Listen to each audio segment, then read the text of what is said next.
Olá, bem-vindos a mais uma conversa aqui no nosso espaço. Hoje, a gente vai dar uma olhada mais de perto nas leituras deste sábado da 14ª semana do Tempo Comum. A ideia é explorar um pouco Gênesis, o Salmo 104 e Mateus, e ver como eles conversam entre si, né? E como nos falam de confiança, de perdão e até de coragem, eu diria. Isso mesmo. É interessante como essas leituras, cada uma do seu jeito, nos apontam para uma força que às vezes a gente nem percebe que tem.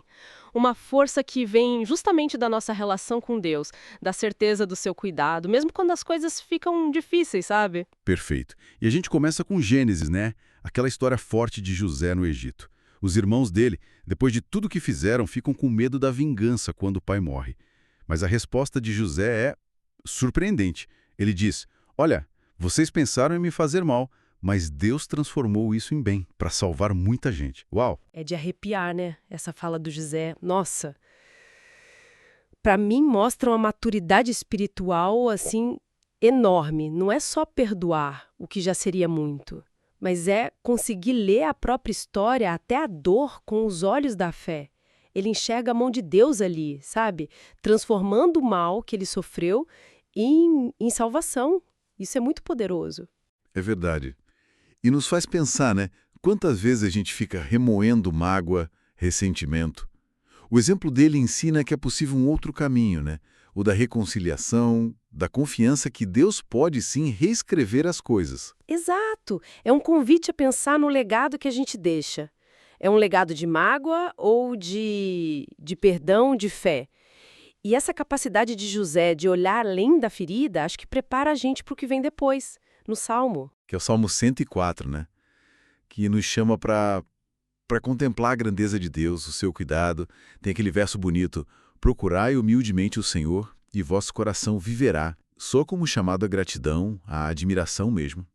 Exatamente. É como se, depois de ver Deus agindo na história complicada de José, o Salmo dissesse: Olha, ele também age no dia a dia, na natureza, na sua vida.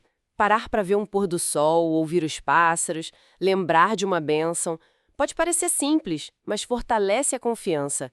A gratidão, essa memória do bem que Deus já fez, nos sustenta quando o presente fica pesado, né? É um antídoto para o desânimo. Faz todo sentido. E essa confiança, essa base que a gente constrói com a gratidão, parece ser exatamente o que Jesus pede no Evangelho de Mateus. Ele é muito direto ali, né? Não tenham medo daqueles que matam o corpo, mas não podem matar a alma. Forte isso. Muito forte.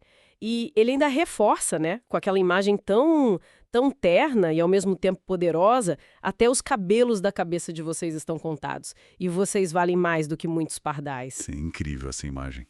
É, porque Jesus não está negando que existem perigos, que existe o sofrimento. Os discípulos iam enfrentar muita coisa, mas ele coloca tudo em perspectiva. O que realmente importa é o nosso valor para Deus, essa conexão profunda. Ele está dizendo, basicamente, o medo não pode paralisar vocês, porque vocês são preciosos demais para Deus.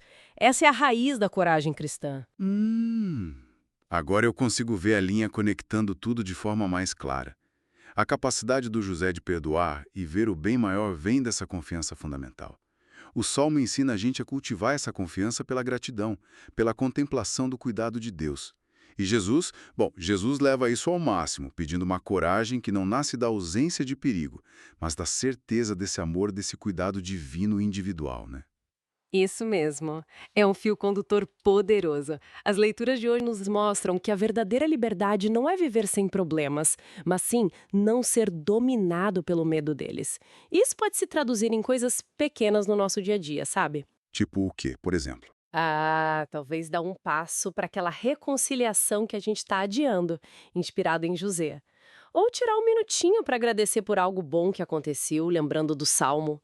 Ou, quem sabe, ter a coragem de fazer o que é certo, mesmo com o frio na barriga, confiando na palavra de Jesus de que a gente é cuidado. São pequenos sinais, né? De que a gente acredita nessa presença amorosa de Deus. Pequenos sinais, mas com um significado enorme.